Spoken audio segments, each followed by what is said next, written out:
Hello everyone. स्वागत है आपका मेरे यूट्यूब चैनल पर। कैसे हैं आप सब? आई होप आप सब बहुत अच्छे होंगे और आपकी प्रिपरेशन भी बहुत अच्छी चल रही होगी। आज मैं इस वीडियो में बात करने वाली हूँ लाइब्रेरियन ग्रेड थर्ड के लिए जो सिलेबस है पेपर वन का। बहुत सारे स्टूडेंट ऐसे हैं जिनके इतने मैसेज आ चुके हैं कि पेपर वन का डिटेल में सिलेबस बताओ। आप सभी को पता है कि मैंने लाइब्रेरियन ग्रेड थर्ड के लिए जो सिलेबस है वो टेलीग्राम चैनल पे अपलोड कर दिया है और उस सिलेबस में पेपर वन के लिए सिर्फ एक बात लिखी गई है। राजस्थान की geography, history, art and culture, Rajasthan का current affairs, general knowledge of India and world और उसके साथ में साइकोलॉजी और बस करंट अफेयर्स जो आपको मैंने बता दिया। सिर्फ उसमें यही दे रखा है साइकोलॉजी, राजस्थान की जीके विद करंट अफेयर्स और जनरल नॉलेज इंडिया और वर्ल्ड की। अब सवाल ये है कि बार बार जाके ऐसे पूछते हैं कि इसका डिटेल सिलेबस बताओ। आरपीएससी ने डिटेल सिलेबस दे रखा है लाइब्रेरियन ग्रेड सेकंड के लिए, लेकिन आरएसएमएसएसबी ने ग्रेड थर्ड के लिए फर्स्ट पेपर का डिटेल सिलेबस नहीं दिया। लेकिन फिर भी आप रेगुलरली पूछते हो कि मैम आप हमें ये बता दो कि आपने कैसे पढ़ा था। अगर सिलेबस का नहीं पता है तो आपने कौन कौन से टॉपिक पढ़े थे और हमें कौन कौन से टॉपिक पढ़ने चाहिए और कौन कौन से टॉपिक नहीं पढ़ने चाहिए। एक बात और बता दूं, ये वीडियो है उन स्टूडेंट्स के लिए जो अभी CLIS BLIS कर रहे हैं, जिन्हें कुछ नहीं पता कि हमें क्या पढ़ना है क्या छोड़ना है। कुछ लोग ऐसे होंगे जो अपने हिसाब से थ्योरी बनाएंगे, अपने अकॉर्डिंग चीज़ें करेंगे, उन्हें अपने अकॉर्डिंग ही करने दो। मैं आपको इसलिए बता रही हूँ जो चीज़ें मैंने पढ़ी थी, जो चीज़ें मैंने फील की हैं। लाइब्रेरियन ग्रेड थर्ड को क्रैक करने के लिए हमें क्या चीज़ पढ़नी चाहिए और क्या छोड़नी चाहिए, वो सारी चीज़ें मैं बताने वाली हूँ आपको इस वीडियो में। एक और बात, ये वीडियो मैं खुद से रिकॉर्ड करने वाली हूँ, मेरे पास कोई भी दूसरा कैंडिडेट है नहीं रिकॉर्ड करने के लिए, इसलिए आपको इसमें थोड़ी सी दिक्कत आ सकती है। मैं खुद ही ट्राइपॉड लगा के शूट करती हूँ और उसके बाद में मैं आपको आज दिखाने वाली हूँ कौन कौन से टॉपिक्स पढ़ने हैं। ये वाली जो बुक्स हैं वो भी आपको लेके आना है और ये जो टॉपिक मैं दिखाऊंगी ना, इन्हीं टॉपिक्स को आपको पढ़ना है। जो कक्षा 6 से 12 की आरबीएससी की और एनसीईआरटी की बुक्स हैं उनसे, जो मैंने टेलीग्राम चैनल पे बुक्स अपलोड की हैं उनसे, जिसमें कक्षा 6 से 12 की बुक्स भी है, साथ में ज्योग्राफी के लिए हरिमोहन सक्सेना जी की भी बुक है और बहुत सारी जो बुक्स हैं जो मैंने टेलीग्राम पे अपलोड की हैं। या तो आप वो पीडीएफ निकलवा लो या फिर आप उन बुक्स को ख़रीद के लेके आ जाओ, ठीक है। लेकिन मेरा उद्देश्य ये है कि मैं आपको ये टॉपिक बता दूं ताकि ये टॉपिक आप ऐसे कवर करते जाना, टिक लगाते जाना कि आज मैंने ये टॉपिक इन बुक्स से कंप्लीट कर लिया और इनके PYQs भी लगा लिए, ठीक है। तो अब मैं दिखाती हूँ आपको कौन कौन से टॉपिक हैं फर्स्ट पेपर के सिलेबस के लिए। ओके, तो मैं बताती हूँ आपको सिलेबस। सबसे पहले साइकोलॉजी का, ये है साइकोलॉजी की PYQ की बुक और इसी में दिया गया है सिलेबस। क्योंकि हमें स्पेशली सिलेबस नहीं दिया गया है पेपर वन के लिए, इसलिए हमें इसमें से टॉपिक पढ़ने हैं। ये देखो, ये सबके लिए काम आएगी ये बुक। स्कूल लेक्चरर के लिए, सेकंड ग्रेड के लिए, third grade, REET, librarian, PTI, सब के लिए इसमें दिए गए हैं टॉपिक्स। अब ये टॉपिक्स देखिएगा कौन कौन से हैं। सबसे पहले इसमें दिया गया है शैक्षणिक मनोविज्ञान। शैक्षणिक मनोविज्ञान का मतलब है एजुकेशनल साइकोलॉजी, और ये जो एजुकेशनल साइकोलॉजी है हमारे पास, ये वाला जो टॉपिक है ना, ये पढ़ने हैं आपको कक्षा 11 और 12 की NCERT और RBSC की बुक्स से, जो कि मैंने टेलीग्राम चैनल पे अपलोड कर रखी है। ध्यान से देख लो इस सिलेबस को, कौन कौन से टॉपिक पढ़ने हैं और कौन कौन से टॉपिक छोड़ने हैं। ये है एजुकेशनल साइकोलॉजी। फिर बाल विकास, बाल विकास का अर्थ, मानव विकास के सिद्धांत, ये सारी थ्योरीज भी आपको उन्हीं बुक्स में मिलेंगी कक्षा 11 और 12 की RBSC और NCERT में। अगर आप RBSC और NCERT पढ़ते हैं और उसके साथ में इसके PYQs लगा लेते हैं तो आपको अवनी पब्लिकेशन पढ़ने की बिल्कुल भी नीड नहीं है। उसके बाद में है ये लर्निंग यानी कि अधिगम। अधिगम वाला पूरा टॉपिक बहुत ज़्यादा इम्पोर्टेंट है। आप ये मान के चलिएगा कि अधिगम के अकेले के 3 से 4 क्वेश्चन पूछे जा सकते हैं। इसलिए आपको ये जो बाल विकास है और ये अधिगम है ना, इस पे सबसे ज़्यादा फोकस करना है, क्योंकि बाल विकास, अधिगम और बुद्धि, इनके क्वेश्चन सबसे ज़्यादा पूछे गए हैं। 3-3 क्वेश्चंस भी पूछे जा सकते हैं इसके। फिर उसके बाद में ये देखो अधिगम। अधिगम के बाद में अभिप्रेरणा, अभिप्रेरणा यानी मोटिवेशन, इसको एक बार पढ़ लोगे तो बहुत अच्छे से समझ में आ जाएगा। फिर है व्यक्तिक विभिन्नताएँ, व्यक्तित्व कैसे बनता है इंसान का, और व्यक्तित्व का मतलब होता है कि वो चीज़ जो हमारे अंदर है, आंतरिक और बाह्य दोनों। उसके बाद में इंटेलिजेंस यानी कि बुद्धि। उसके बाद में लर्नर, अधिगमकर्ता। अब ये जो अधिगमकर्ता है ना, ये टॉपिक रिलेटेड है इस अधिगम से। अधिगम से ही रिलेटेड होता है अधिगमकर्ता, जिसमें आ जाते हैं पिछड़े बालक, मंदबुद्धि बालक, गॉड गिफ्टेड बालक। तो इसलिए ये वाले जो सारे टॉपिक है ना, ये रिलेटेड है अधिगम से। और अधिगम आपको बहुत ज़्यादा अच्छे से पढ़ना है, इसलिए आपको अधिगमकर्ता भी पढ़ने ही हैं बहुत ज़्यादा अच्छे से। उसके बाद में चलते हैं नेक्स्ट पे, और नेक्स्ट है क्रिएटिविटी। और ये जो क्रिएटिविटी है ना, सृजनात्मकता, ये भी अधिगम से ही रिलेटेड है, इसलिए आपको ये भी पढ़ना है। उसके बाद में है लर्निंग डिफ़िकल्टीज़, और ये लर्निंग डिफ़िकल्टीज़ भी अधिगम से रिलेटेड है, इसलिए ये टॉपिक पढ़ना है। उसके बाद में है समायोजन, समायोजन पढ़ना है। मेंटल हेल्थ के कम से कम 2 क्वेश्चन पूछे जाएंगे, इसलिए मेंटल हेल्थ भी बहुत अच्छे से पढ़नी है। उसके बाद में ये जो टॉपिक है इसमें पेडागोजी, इस पेडागोजी को स्किप करना है, क्योंकि ये जो पेडागोजी है ना, ये पूछी जाती है रीट में। रीट वाले स्टूडेंट्स को ये पढ़ना है, लेकिन जो लाइब्रेरियन वाले स्टूडेंट है उनको ये पूरा टॉपिक स्किप करना है, बिल्कुल भी नहीं पढ़ना। और ना ही इससे एक भी क्वेश्चन आएगा, क्योंकि इसमें है नवीन शिक्षा नीति 2020, शिक्षा का अधिकार अधिनियम 2009, क्रियात्मक अनुसंधान, तो ये सब नहीं पढ़ने। उसके बाद में है एजुकेशनल कंसेप्ट, शैक्षिक संप्रत्यय, जो कि आपको पढ़ना है। और इसमें आते हैं हमारे पास सेल्फ कंसेप्ट, अभिवृत्ति, रुचि, आदत, अभिरुचि, निर्देशन, ये सारे टॉपिक पढ़ने हैं, सारे टॉपिक। उसके बाद में है किशोर अधिगमकर्ताओं के लिए अनुदेशन, व्यूह रचनाएं, शिक्षण प्रतिमान यानी कि टीचिंग मॉडल्स। ये टीचिंग मॉडल एक बार के लिए आप एक काम करना, ये जो टीचिंग मॉडल है ना, इन टीचिंग मॉडल को एक बार PYQs देख लेना। आपको किसी भी सब्जेक्ट के मतलब किसी भी बुक से पढ़ने की नीड नहीं है, सिर्फ इसके PYQ कर लेना। और उसके साथ में है सूचना संप्रेषण तकनीकी शिक्षा शास्त्र समाकलन, ये आपको नहीं पढ़ना, ये वाला टॉपिक साइकोलॉजी के लिए नहीं पढ़ना। हालांकि इसमें से एक क्वेश्चन पूछा जा सकता है लाइब्रेरियन के लिए, बट इसको स्किप कर लेना और इसको स्किप कर लेना पेडागोजी को। ये तो अगर PYQ लगाना चाहो तो लगा सकते हो, बट ये जो पेडागोजी है, इस पेडागोजी को बिल्कुल नहीं पढ़ना, क्योंकि पेडागोजी नहीं पूछी जाती।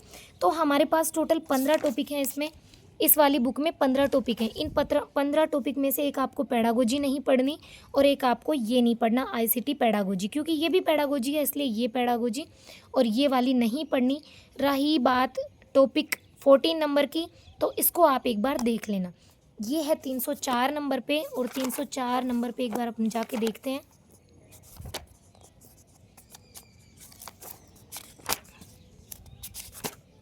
ये है ऐसे, जैसे इसके क्वेश्चन है, ये देखो, बायोलॉजिकल साइंस इंक्वायरी मॉडल किसने दिया था, तो इस टाइप का एक क्वेश्चन पूछा जा सकता है, लेकिन फिर भी अगर आप चाहो तो इसको स्किप कर सकते हो, ठीक है। ये है साइकोलॉजी वाली बात जो मैं बता चुकी हूँ आपको। अब हम करते हैं साइकोलॉजी के अलावा बात, पहले इसकी कर लेते हैं वर्ल्ड ज्योग्राफी की। ये है वर्ल्ड ज्योग्राफी, जिसमें इंडिया और वर्ल्ड के बारे में पूछना है। हिस्ट्री के क्वेश्चंस भी आए हैं, और हिस्ट्री वाली बुक नहीं है मेरे पास, लेकिन हिस्ट्री के क्वेश्चन भी आए हैं। लेकिन मैं चाहती हूँ कि हिस्ट्री के क्वेश्चन हम स्किप भी कर सकते हैं, क्योंकि हिस्ट्री के कम और जियोग्राफी के क्वेश्चंस बहुत ज़्यादा पूछे जाते हैं। अब देखो, ये है भारत और विश्व का भूगोल, जिसमें ये टॉपिक्स दिए गए हैं। भौगोलिक अवस्थिति, भौतिक विभाजन, मानसून तंत्र एवं जलवायु, अपवाह तंत्र, सिंचाई एवं नदी घाटी, उसके साथ में मृदा, उसके अलावा कृषि एवं पशुपालन, वन एवं वनस्पति, जैव विविधता, खनिज, ऊर्जा, उद्योग, परिवहन, जनसंख्या, और उसके बाद में ये सारी चीज़ें, केंद्र शासित प्रदेश, जनजातियाँ, ये सब, ये जो सारी चीज़ें हैं, ये है भारत का भूगोल।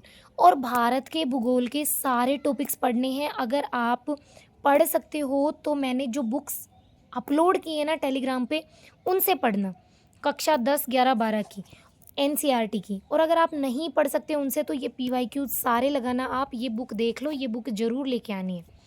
उसके साथ ही विश्व का भूगोल। अब विश्व के भूगोल में आपको भी पता है कि बहुत सारी चीज़ें आती हैं विश्व के भूगोल में, जिसमें सब कुछ आ जाता है। सौरमंडल, अक्षांश देशांतर, पृथ्वी, ज्वालामुखी, भूकंप, स्थलमंडल, चट्टान, पर्वत पठार, मरुस्थल, स्थलाकृतियाँ, जलमंडल, प्रवाल भित्तियाँ, नदियाँ, महासागरीय धाराएँ, ज्वार भाटा, वायुमंडल, ये सारी चीज़ें। अब मैंने बहुत सारा एनालिसिस किया है इसका और सारे इसमें देखे भी हैं क्वेश्चंस। तो जब इसमें हम क्वेश्चन देखते हैं ना, तो कोई फिक्स नहीं है कि कौन से टॉपिक से कब क्वेश्चन पूछ ले। लाइब्रेरियन ग्रेड थर्ड में इससे पहले क्वेश्चन पूछे जा चुके हैं इन सारे टॉपिक्स से, इसलिए आप एक भी टॉपिक स्किप ना करें और कोशिश करना कि आप वर्ल्ड ज्योग्राफी जो है ना, वो सिर्फ और सिर्फ इस PYQ की बुक से ही पढ़ लेना। देखो, इसमें बहुत अच्छे से पहले क्वेश्चन दिया है, फिर उसका एक्सप्लेनेशन दिया है। ऐसे ही पूरी बुक में क्वेश्चन विद एक्सप्लेनेशन दिया गया है, तो यहाँ पे सब कुछ कवर हो जाएगा। अब आता है RBSE प्रश्नोत्तर एवं शब्दावली। RBSE और NCERT की कक्षा 6 से लेकर 10 तक के सारे क्वेश्चंस यहाँ पे हैं। ये वाला जो पार्ट है ना, वो बहुत अच्छे से पढ़ना है, बहुत ज़्यादा अच्छे से। ये है हमारे पास 321 पेज पे, एक बार मैं दिखाती हूँ आपको।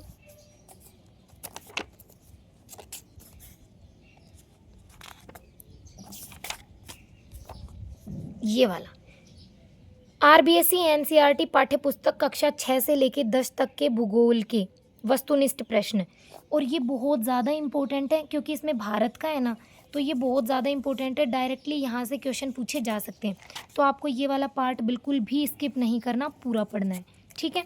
ये बात है भारत और विश्व के भूगोल की। अब हम बात करते हैं इसके साथ में राजस्थान की। राजस्थान की geography, history, art and culture और उसके साथ में ही पॉलिटी।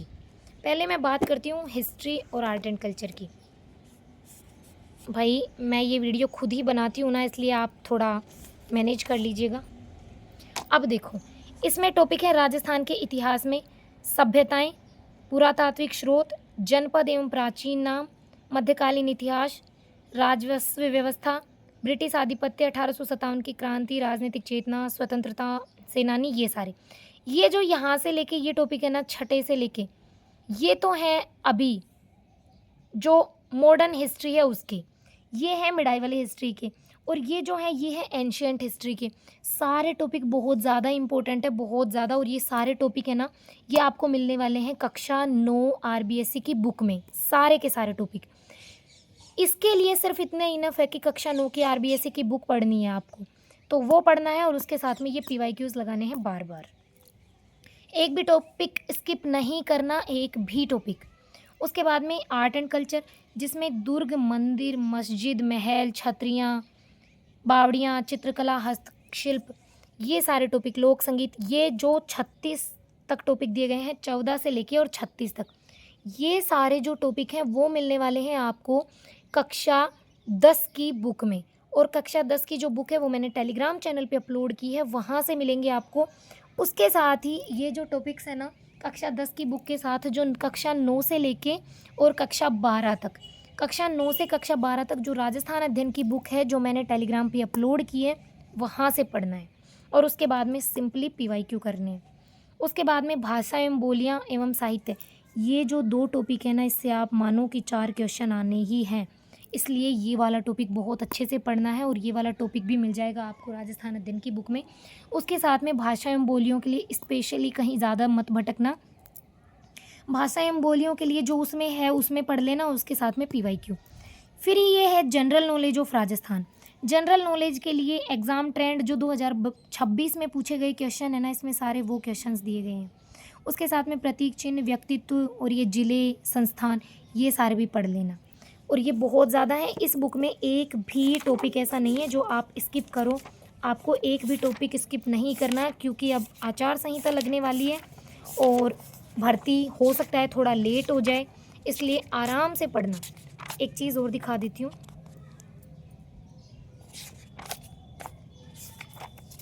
ये देखो, ये है वो एग्ज़ाम ट्रेंड 2026।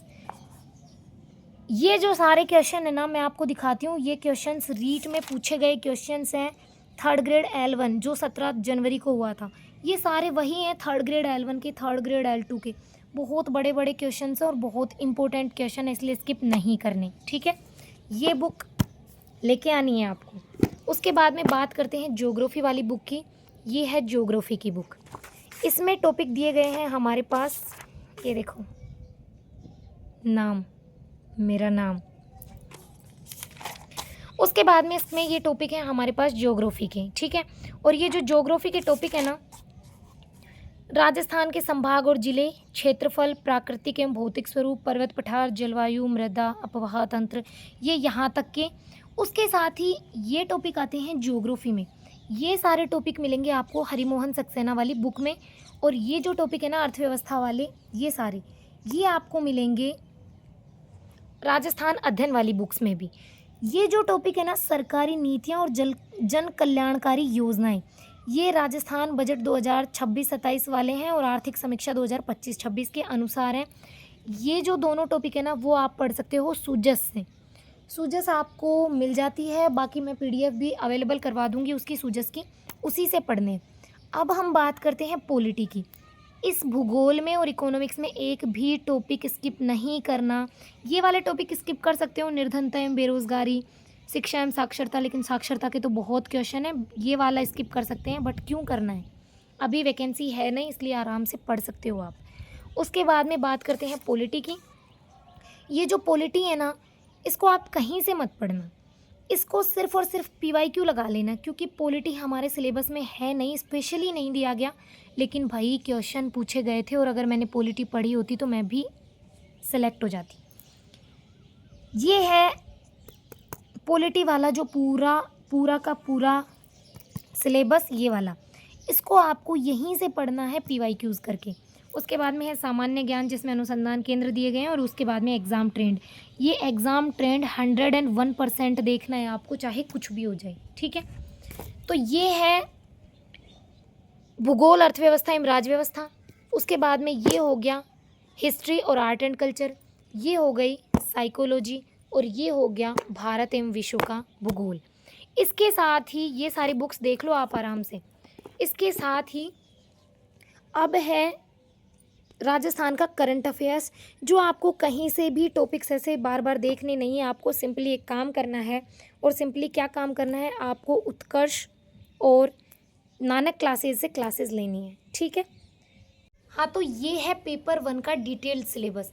बहुत सारे स्टूडेंट ने मुझे ये भी बात बताई है कि मैम हम जब भी पेपर 1 का सिलेबस पूछते हैं ना किसी भी टीचर से, सारे टीचर अलग अलग सिलेबस बताते हैं। चूँकि उनके पास पूरा डेटा नहीं है और RSM-SSB ने दिया भी नहीं है सिलेबस, तो सब अपने अकॉर्डिंग चीज़ें बताते हैं।